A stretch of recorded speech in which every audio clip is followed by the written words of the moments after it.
You ask Tiger to solve. This deals with linear equations with one unknown. The final result is b equals 31/3. Let's solve it step by step. Simplify the expression. Combine like terms. Swap sides. Isolate the b. Multiply both sides by 2b. Multiply the fractions. Simplify the arithmetic.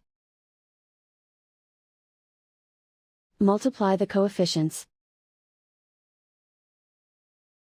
Simplify the arithmetic. Swap sides. Isolate the b. Divide both sides by 3. Simplify the fraction. And so the final result is b equals 31/3.